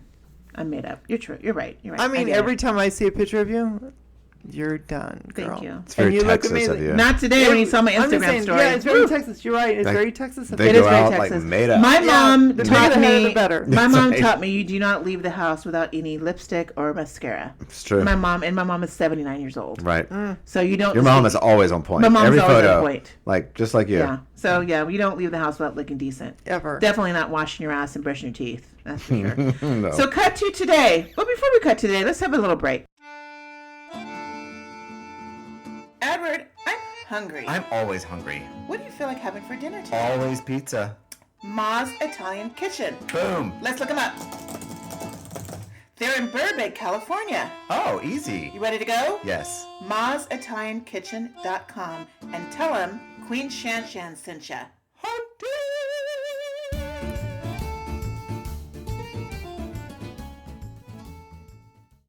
It's 2019. Wendy Dugan is on top of her game. She's got a successful construction company, a great relationship with her ex-wife, Tana, fantastic relationship with her children. How's life treating you now? And you know what? I want to say, I guess, good things come around to those who wait. Right. And I know if you love tends to, outdo hate by so much that people that once hated you love you. Like, and I know it's kind of odd to say that, but when my dad called me on Father's Day and said, "Hey, I want you to," he goes, "Happy Windy Day" on Father's Day, where this guy was like, "Hey, I think you should kill yourself," and he's calling me on Father's Day saying, "Have a happy windy day." That's amazing. It's pretty amazing when it kind of comes full circle like that, and you're kind of like, "Wow, shit. It's okay to be me. It's okay to be you." How long did it take your dad to do that, though? It took years, but it also shows you that, hey, it's okay to be you. He asked you for your forgiveness? He didn't know. He just said, "Hey, I'm sorry." Okay. Well, and if you know my dad, that was huge. Of course it's huge. A manly man from in the back of the day a dairy farmer who thought men should be men, not women, not even cry. Boys shouldn't cry, and then I'm gonna hit you and sock you and make sure you're a boy. He did hit and sock, and there was. We used to get hit with paddles and so did we. 2x4s and. Yeah, there was time, when you had to go out and pick out your own wood to get hit with. Yeah, my mom. That's how my mom was raised. Go pick out the switch. So go get a switch. So grandma could go spank you. Very Texas. Yeah, and you don't come back. Texas. Very don't. Yeah, and you're like, hey, well, if I don't come back, Southern. I remember getting chased by my dad. Yes. What's the relationship with your? So you have a great relationship with Tana. Obviously, you guys hang out. The kids are great. I'm very fortunate because my kids are pretty amazing. I work with my son. Yes. And my daughter is currently going to grad school. She already graduated with a psychology degree. That's awesome. And she's going to grad school to become... Your daughter's gorgeous. Oh, my daughter stunning. is stunningly beautiful. Stunning. She is crazy beautiful. Beautiful. And then how about Brandon? And smart. And Brandon is just hilarious and funny and loving, and you raised great children. No, I just knew how to pick a good mate. Okay, Tana's been a pretty amazing person. Yes, she has. Because she's without her, none of this, I could have done nothing. You work in a very machismo, again, like I mentioned before, very, very manly industry, the construction industry. We build bridges. How did you build bridges? We build bridges and dams. You build dams. Roads. How are your employees view you now? You have a lot of people who worked with you 20 years ago who knew you as Randy. Yes. How do they view you now as Wendy? I think there's a respect. And I know this is kind of weird, but men tend to respect people that work hard. And this one thing I've kind of noticed, or another thing that I've noticed as this transition has gone on, is men and women tend to respect hard work. So if you bust your ass at something like you do now, regardless if people like you or accept you, they're like, no, we like you. They want that around them. They want people to really work hard. Yeah, who doesn't? Who doesn't appreciate... I don't like laziness. No one likes laziness. I can't stand people who are lazy. Get your ass out of bed and go to work. If you can't find a job at something corporation, go to McDonald's, go to Jack in the Box, go get yourself a job. Do not say you can't find a job. You're 17, you're 27, you're 37, you're 47. Ooh! This is a whole new episode. I cannot stand laziness. Get your ass, stop getting welfare, stop getting the government's money, and get your ass to work. Absolutely. Yeah. Absolutely. Well, and like to say what some of my men have done is I've worked, a lot of my men are the ones that are in charge of projects now, and if I go to the project, a lot of the workers that we have, employees that we have out there, didn't know me before as Randy. Mm-hmm. So if I'm going up there, they look at me like I'm an inspector or like I'm the safety woman, or because I'm like, hey, you're doing that wrong. You need to put the stake on this side of that 2x4 and, watch out for the rebar, do this, do that. And I know that they look at me like, okay, lady, whatever, just keep going. Just keep going. That's kind of a disrespect too, because No, it's a huge disrespect because they start speaking Spanish. I swear, every time I start saying something to them, they pretend like all they know is Spanish, and this goes all the Hispanic men out there. I know you speak English, okay? Right. Okay. Right. Yeah, you have no problem coming in and asking for a raise. I've heard every one of you talk. right, fluent English. Fluent English, like yo, hey, like they got like a little like ghetto going on in their voice. I swear, like hey. That's funny. But when you're trying to tell them that they're doing a job wrong or trying to make sure they're doing it something right, all of a sudden they don't speak English. Oh yeah, like hey, you need to fix that, and they're like, sorry, no como está. Okay. Right. But not just the workers, but the people, your vendors, your partnerships, your people that are giving you the bids. What they knew you as Randy, and now you're Wendy. What was that like? You know what? I had some pretty amazing people in my corner that I let them know up front what was going on. My good friend Pete Miller over at South Bay Foundry. Another one was Stan Paxson from Squires Lumber. Those two were in my corner from the very beginning. And they're gigantic men, like machismo. Like, you couldn't be any more manly than these two guys. Mm-hmm. And they were... Hey, they were like, hey, we don't care. Good. You treat us with, Absolutely. you treat us with respect. We treat you with respect. Absolutely. Without their help, I could never the done world it. should be, period. Yeah. I don't care if you suck dick. I don't care if you like vagina. Doesn't matter. I don't care if you like it behind. Do I have a check tomorrow? That's it. Done. Done. Do I get a bid tomorrow? Do I get this work Yes. tomorrow? Done. Do I get this contract? Done. You can do whatever you want to do behind the sheets, behind your door, but as long as we have a great working relationship, money shouldn't matter. That's what it is. Let's be honest. Yeah, I mean, Let's be honest. There's a and I There think should be it's respect. Period. It's none of your business what I matter. do behind the door. It doesn't matter what I do after 6 o'clock in the night at my home. Correct. What we do between 9 to 5 is a business partnership. Corporations, professionalism is all that matters. And why can't other people be like this around the world? You know what's fun? It's like there's only a certain percentage of people where they view everybody as, hey, it doesn't matter what you're, black, white, green, purple, right, male, female, it doesn't matter. But then there's the other ones that tend to get up on their soapbox. Those are the ignorant ones. And you know what, though? They need to be changed. Speaking of ignorant ones, are you still a Republican? No, I'm not, but I'm not Democrat either. Are you independent? I'm independent. Are you really? That's right. What? Because you were a big old Republican back in the day. I was a big old 225-pound Republican, girl. From Orange County. I wasn't from Orange County, but I was from the Inland Empire. Yes, Inland Empire is a Got huge Republican red area. This is a blue. Remember, I was raised in that area, so I know very much so. What are your thoughts with the political? Today with Trump. You know what though? There's against the LGBT community. Let's be honest. No, there's a lot of pushback. There's a lot of laws that are not protecting the LGBTQ plus community. What are your thoughts of that? Well, and I think that there needs to be some. I mean, we need a change. We all know. Even the Republicans know there needs to be a change. Right. We can't continue down this road because all we do is it seems like we separate. We're not coming together like we did, and I feel bad for saying this, but I didn't vote for Obama the first time.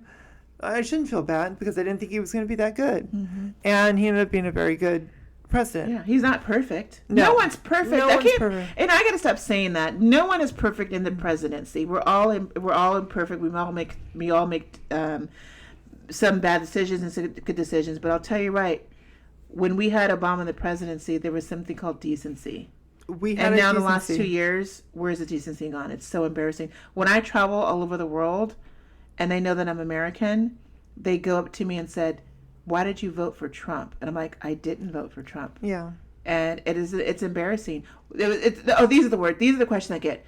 Why did you vote for Trump and why do you love guns so much? Really? Oh, I get that all the time. And I'm like, I'm no on both. I'm no on both. So America has a bad stigma since Trump's been in office. We're not getting into the politics, but I'm just saying America does not. A lot of countries hate us for a reason. Well, and they'll I don't know continue if they hating hate. us. I think they hate Trump. Well, they do. And again, Trump gives them plenty of ammunition. I mean, he does. But as a some good trans things. woman, though, Wendy, you know, Yes. there's so many states, Alabama, a lot of the Bible Belt states that do not want to give trans women rights, trans men. Well, they rights. take them. They're taking them away right you now. couldn't even go to the bathroom if you wanted to go to the bathroom. Well, they don't believe in having transgender bathrooms. Does that hurt your feelings? What does that make you feel? Well, you know what? I think sometimes it does hurt my feelings because I don't think that anyone should be individualized. Yeah. Like, hey, in a negative way. Yeah, there's been all kinds of murders happening, especially with black trans women. Have you seen this? Yes, crazy. it's horrible. The black trans women are being murdered and killed in numerous numbers. And most of them are not in the great neighborhood. They're mostly poor, but people don't care. There's men and women killing these people. Cops don't care. The politics don't care. You know, and I think they care, but I think that they don't care. They don't care enough to do anything. Like, right. oh, hey, that happened. They're with the protections. Well, even if it was, I want to say it doesn't matter if there was a trans woman or a trans man. It just seems like any trans person. The protections are not there. The protections are not there because I know it's got to start from the top and work its way down. Right. And it's just going the other way. Like, because that's where we ended up getting protections. Is it seemed like our previous president put protections in place to help us out. Yeah. And now we have none. Right. And not only are we not having any, protections in our people in the military. I know. I mean, come on, trans people, they're willing to go out and fight and die for fight all for of our us. country. All And of then us. this administration is just- banning them? I'm like, are you serious? Are you freaking kidding me? You got people, men and women, transgender men and doesn't women matter. wanting to kill for our country, and you're not going to want them to kill for us? And you know what? Have you seen some of them? Makes no sense. Both of them, trans men and trans women. There's some badass people. Badass people. Yeah. I mean, I'm friends with a few that are on, online, Right. and some pretty badass people. Where It's horrible. I just think that's so hypocritical. You would want them on your side. In I the want dark them alley. on my side. Yeah. Well, you know Yes. what? Because you look at They some of love the- this country.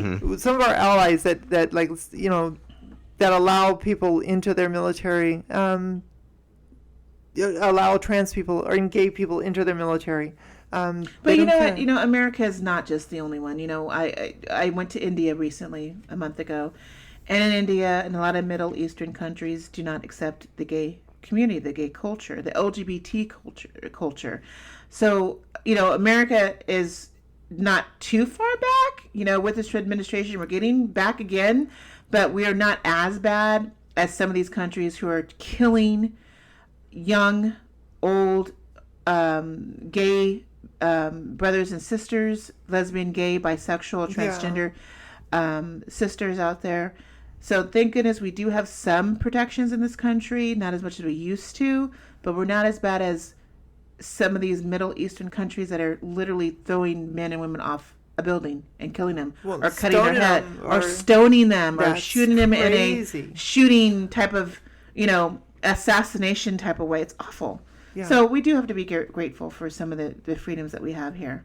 Let's do. wrap it up, but I do want to ask you on a couple questions after this sponsor commercial. Is your backyard looking janky? Does your front yard need a facelift? Trust, I hear you. Mine did, and I got mine done at RB Paving and Landscape just a couple of months ago. This is a contractor you really can trust. Call them for a free quote. Ask for Ruben or Priscilla at 760-947-4191. RB Paving and Landscape specializes in all asphalt, concrete, and landscape needs. They serve the greater Los Angeles areas, San Bernardino County, and high desert areas. Call them today and tell them Queen ShanShan sent you. Hunty! Wendy, you have many allies now in the LGBT community, such as Caitlyn Jenner. You know her personally. We have Laverne Cox, who is known from the Netflix series Orange is the New Black. I love that Gigi show. Gorgeous, which has millions of followers online. Also Nikita Dragon, who's also transgender. Huge social influencers online. Chaz Bono, who is Cher's son.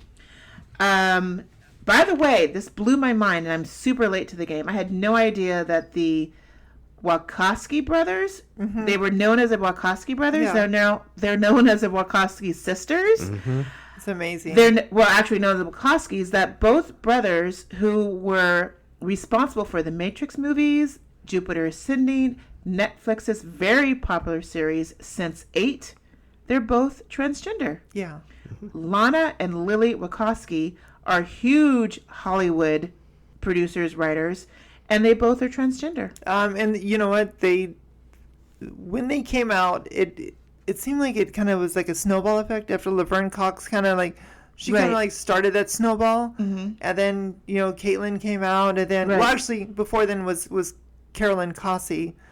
Back, she was in something, oh shoot, it's a 007 movie. Octopussy. No, I don't want to say it's Octopussy. It's That's a Bond film? Yeah, it was Octopussy. That was the one who was transgender, who came out later after that movie came out. Tula. She was in the movie. Okay. And I forget, James Bond movie. The James Bond movie. And she was in all the Star magazines and Inquirer back when we were kids. And she was our queen. At least she was my queen. She is who I was like, oh my God, I want to be just like her. Wow. Yeah, she was crazy and still is strikingly. What was her name again? Carolyn Cossey. Okay, I'll have to look her up. Married. I want to say she has kids, but she doesn't have any kids. But she's just amazing. Carmen Carrera, who was on the third season of RuPaul's Drag Race, which I would love to have Carmen Carrera on the show. She is so beautiful. She is a huge advocate of the LGBT community, the transgender community. And you've been involved in the Human Rights Campaign and other outreach programs. What are you doing to get the word out and educate those who are still confused or have prejudices against trans women and trans men? Well, actually, I'm part of a nonprofit. It's called Transform. Okay. It's based here in LA, and we take trans people, not just trans women, but trans men as well. There's a lot of people on our board. Buck Angel is one of them. There's a few other people, well-known people on our board, and we take people that are in prison that don't have a place to go, and we put them like it's a 40-bed facility, and they come and they stay there, and it's kind of like almost like an after care, or like I don't want to say aftercare, but where they're able to a rehabilitation type situation. Yeah, but something like where they're able to come from, like on a probation type thing. Okay. And we're able to like give them teach them a skill of some kind, because whenever you transition, you don't know what you're going to do. I was fortunate. I had a skill. You had a business. I had a business. A very successful business. That I thought I was going to lose at first. And I found out the truth will set you free. So telling the truth, like, hey, telling your people around you that this is going on, even though it's difficult, it will set you free, and people will respect you for it. Good for you. There's something I do want to put a shout out to. A lot of the information I got tonight from the National Center for Transgender Equality. Their website is transequality.org. They can be reached at 202-642-4542. They express on their website how you should ask questions to a transgender person, what things that you don't want to offend, and just be educated about the transgender community. I felt that this website was very informative. Did you have a good time tonight, Wendy? I did. And when it comes to those questions, I've been asked a lot of uncomfortable questions I'm sure online. You have. Of course you have. I mean, just online dating in general. Yeah. How is your dating life now? Dating life is well. Or I would say it's. Are you dating someone seriously now, or just like dating what you know? No, because I haven't been on really any dating websites. When I go out, if someone buys me a drink or if somebody tries to pick up on me, I'll usually let it go for a while. And depending on where it goes, I'll tell them, hey, I'm trans or I'm a transsexual. Mm-hmm. When you say sexual to anyone, they're always like, wait, what's going on? Right. Yeah, like the word sexual. Yeah, you said sexual. You said sexual. Yeah, and when you say transsexual, and I've had men say, so you work for Caltrans? I'm like, no. Oh my God! You work for Caltrans. Are you in transportation? I'm like, no, I'm not in transportation. Well, then why would you have trans on your profile? I'm like, wait, no. Oh my God, people are that dumb. I think dumb. Let's not say dumb. They're just uneducated. I think they just don't know. Uneducated. People don't know what trans means, and even though we're in 2019, the word trans could mean, like you said, transportation. Come on, this is Southern California. If you don't, you have a lot of transplants. Hello, that are coming from, Oregon or Wisconsin or Mississippi or Alabama. So they don't know what the word trans means. They think it may be transplants or transportation. So I don't want to call them dumb. They're just uninformed. They're uninformed. What's funny is because I've learned, like I've talked to some of these men, and they're not dumb. They're people that run companies, and they can still be uninformed. They're just uninformed. On the social level. Uninformed. They're uninformed. That's AKA dumb, stupid. Well, and then the first thing they go I'm is, just going with stupid because that's.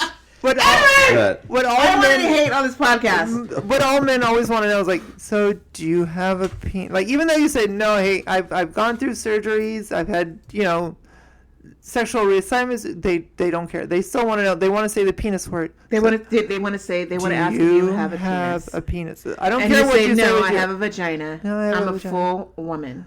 And for some reason, men still want to like feel around down there. No, they Are do. you serious? I am dead serious, Shan. Like it's a dude. It's a dude for you. It's a dude. I'm telling you. If I'm kissing on a man the first date, I'm not letting his hand slip down the panties. Well, I'm sorry. But see, like, I think that's like my I try not to let him slide down there either. But you get me drunk enough, you can slide anything down my pants, okay? More vodka, please. Yes, more vodka. More vodka. But you know what? That's like a lot of women to these days that just let men take advantage of them. And I was raised different. I was, again, that's another whole different podcast.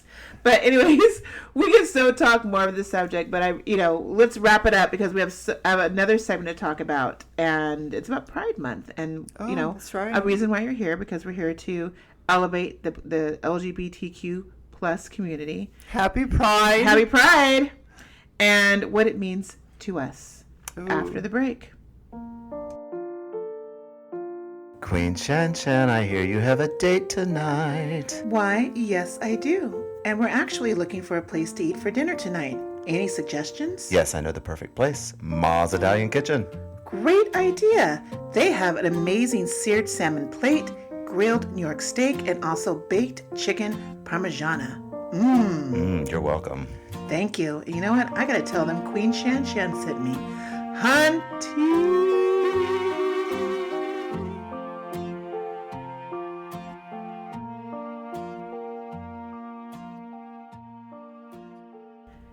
This is the last week that the world has been celebrating Pride Month. Some cities will continue to celebrate it during the summertime and during the fall months where it's a lot cooler, like Palm Springs. But as we reflect on how Pride is becoming more and more accepting in our culture, we still have a long way to go. Our current administration has had many pullbacks and has stopped certain legislation that protects the rights of the LGBT community. In the Middle East, there are still countries killing those who are gay or lesbian or transgender. In our nation now, African American transgender women are being targeted and murdered in the streets. Young gay teens are being bullied and committing suicide in high numbers. There is still high discrimination in jobs, military, politics, and religious institutions. So this is what Pride means to me. Pride means to me that everybody gets in the club.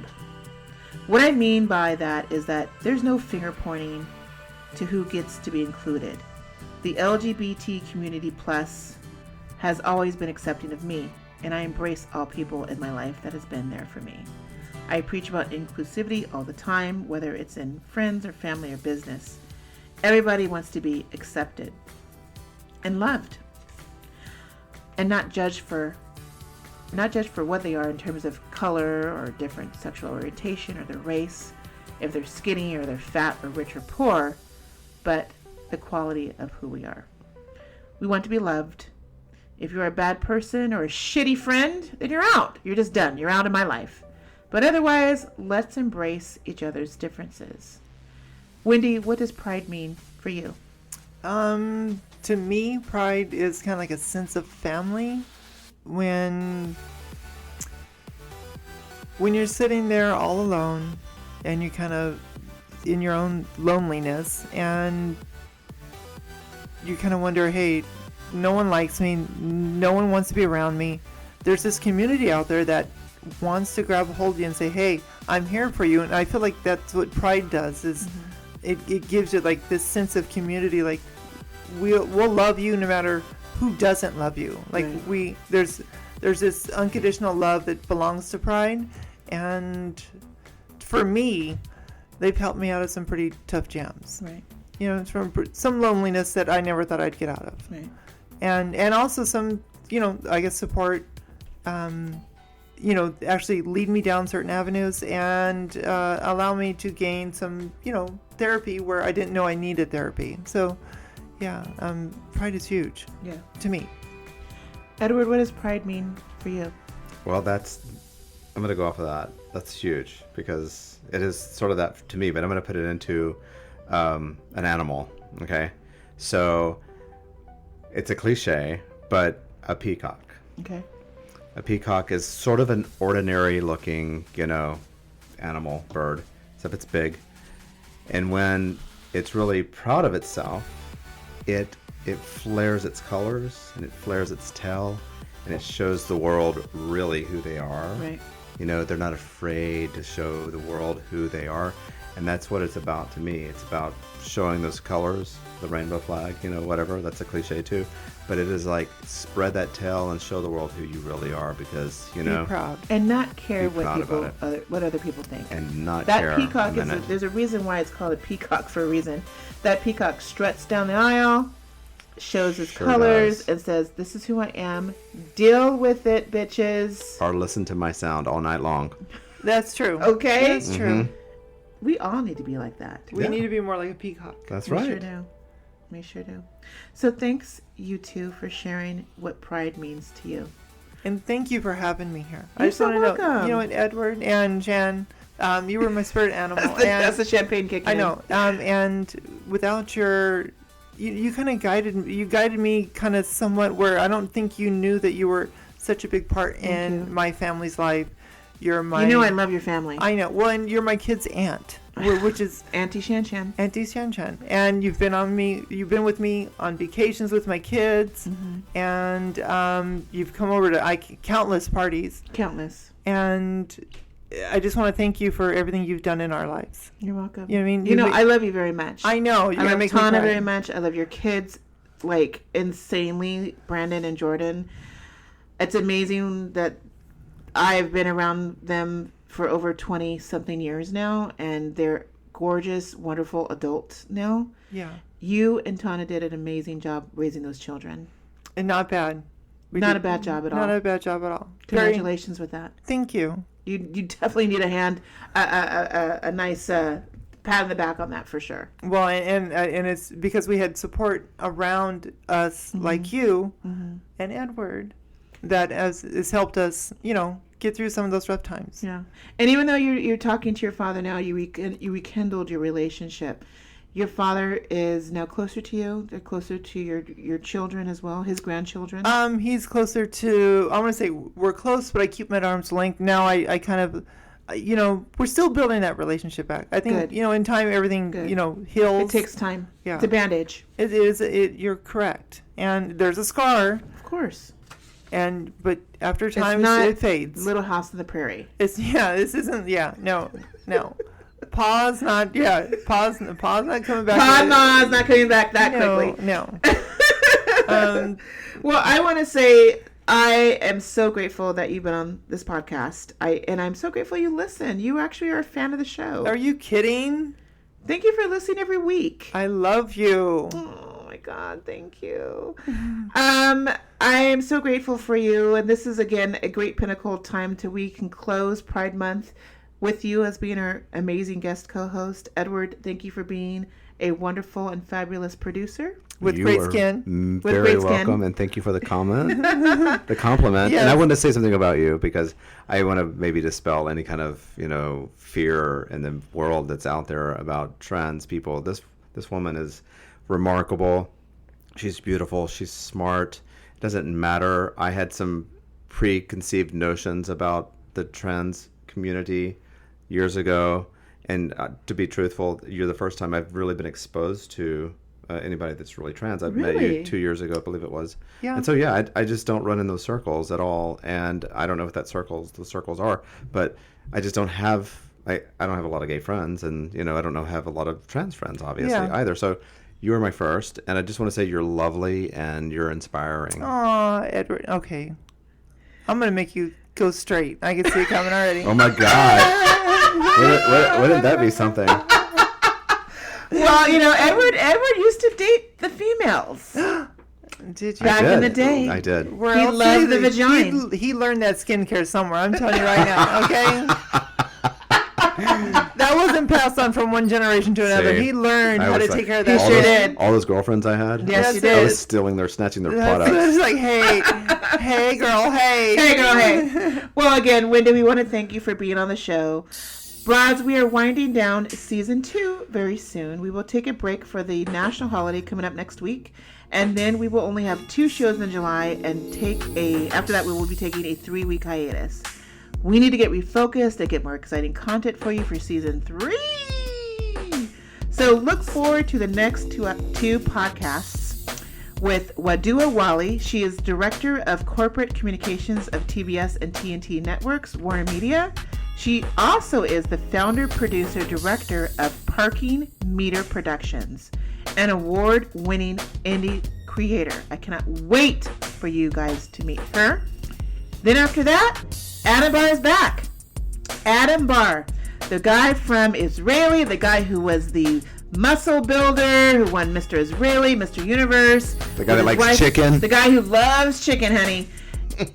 Who is the financial powerhouse here in Los Angeles. He's back, good friend of mine. He is about to launch his new book that he spoke about in our last podcast. He's going to be here, and his book launches on July 25th, and the book is called Unleash Your Financial Powerhouse: Practical Steps to Money Mastery. So you guys, only good things are coming to this podcast. And I want to thank you for being here. I'm Queen ShanShan, and thank you for listening to Abroad.